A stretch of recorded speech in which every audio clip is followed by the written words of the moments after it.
every year there is new rules that are changed, that are implemented in the NFL.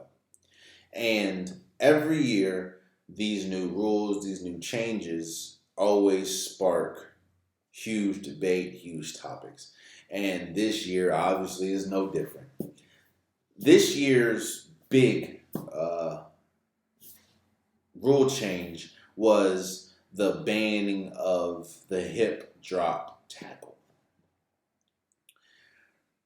Now, I completely understand both sides of this story. Or, no, not story. Both sides of this argument. And when I mean both sides, I completely understand the offensive side and I completely understand the defensive side. Let me first talk about the offensive side. Last year, you saw a couple people, now not everyone obviously, but you saw a couple people that suffered season-ending injuries or season-altering injuries because of the hip drop tackle. This happens almost every single year. When you see someone tear their ACL, you see someone break an ankle, break a leg, and they'll always come out and say, would you rather have when we're talking about hitting and tackling, would you rather be tackled high or would you rather be tackled low? And almost 9 times out of 10, they say low they say high because they don't want to hurt their lower extremities, their legs, their ankles, their ACLs, their MCLs, their meniscus. I think us as consumers have to make up our minds about what is important. Because we scream that we love football.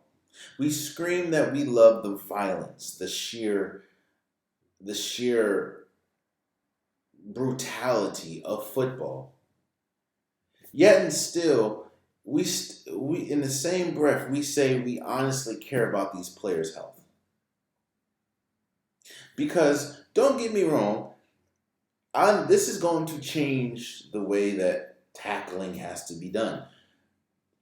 But this move is honestly for the health of their players.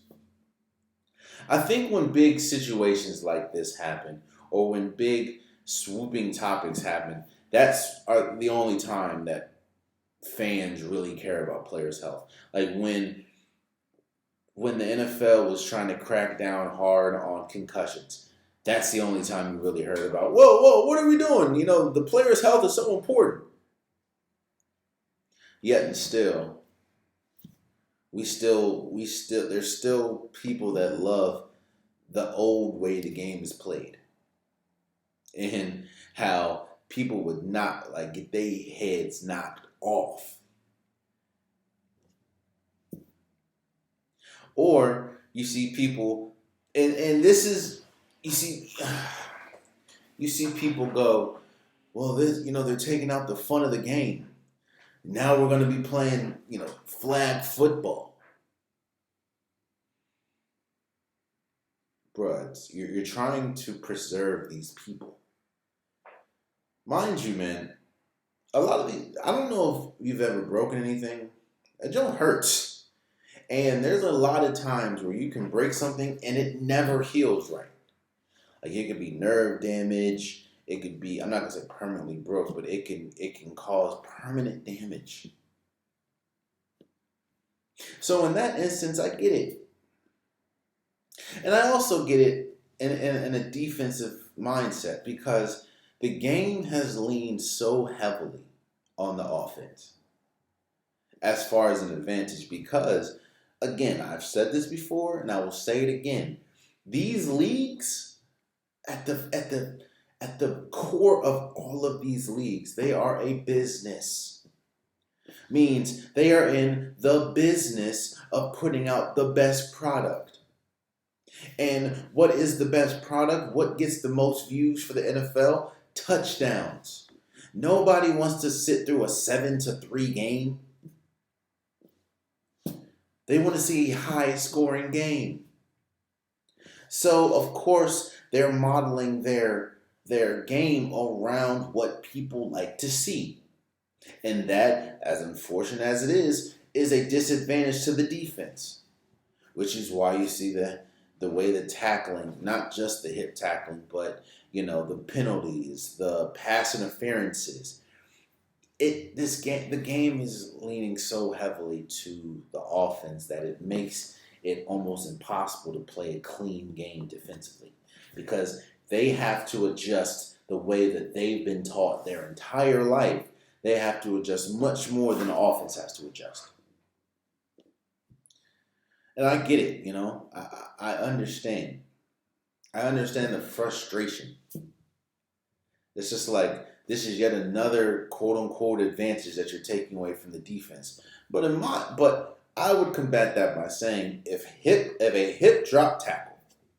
Now let me put an asterisk on this and say obviously I don't play football. I played football 1 year. I was not on the defense. So I'm not here being a guru and expert on football. That is not me. But what I will say is, as unfortunate as it is, just as much as they were able to adjust to every other rule change, this is a rule change that they have to adjust to and that they will adjust to because they are professional athletes. They are better than all of us at this. But I do understand the frustration. I truly, truly do.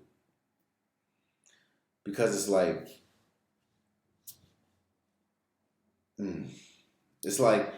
at what point are you going to help the defense? And it seems like a lot of these rules, hell, even the kickoff, is all about protecting the players, as well as the new kickoff rule. It's very hard to explain. I understood it better as when I saw the diagram. I know the XFL does it, but they're trying.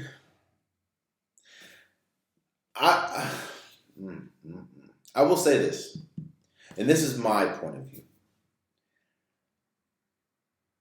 I understand trying desperately to make the game safer for your players.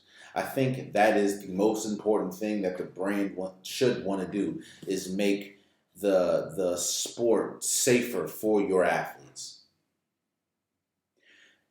While yes, I understand that this is what people sign up for as far as a lack of a better term, gladiatorial sport.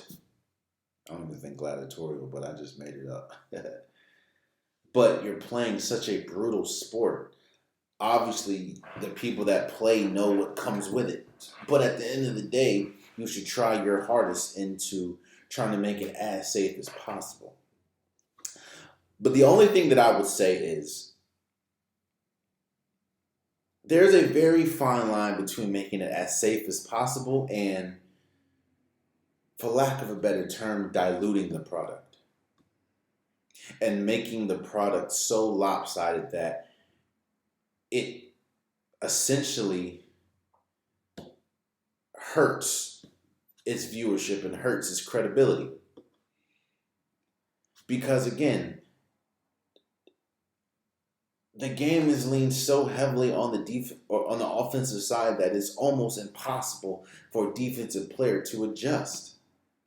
They're going to have to do it, obviously, but it's hard for them to the point where defense is almost becoming obsolete.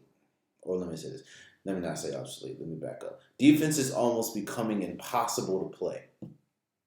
Impossible to play and it's a fair playing field. Because it's like, what do we do?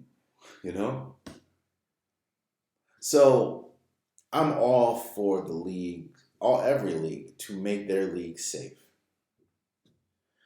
But what I will say is do not dilute the product just to push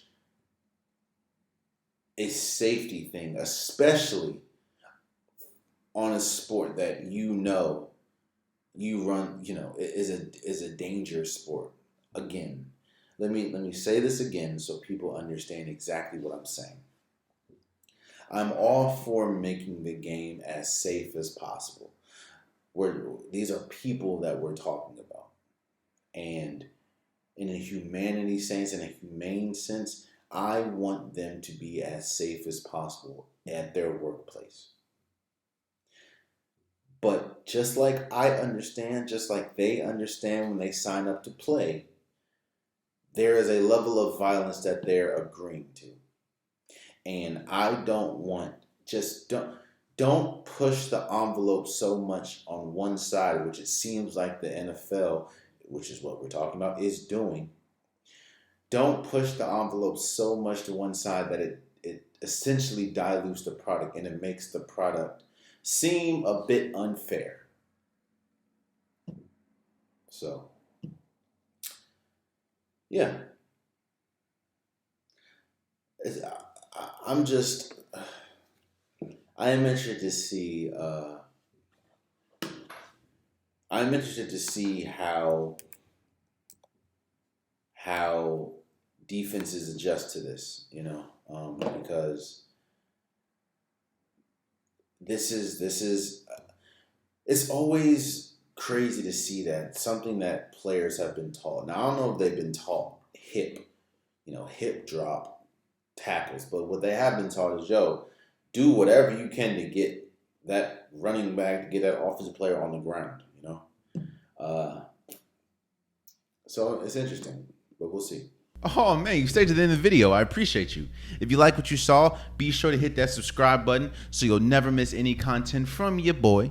You can also go back and watch past episodes, past clips, and don't forget that the Unpopular Podcast new episodes drop every Wednesday and Saturday. Appreciate you.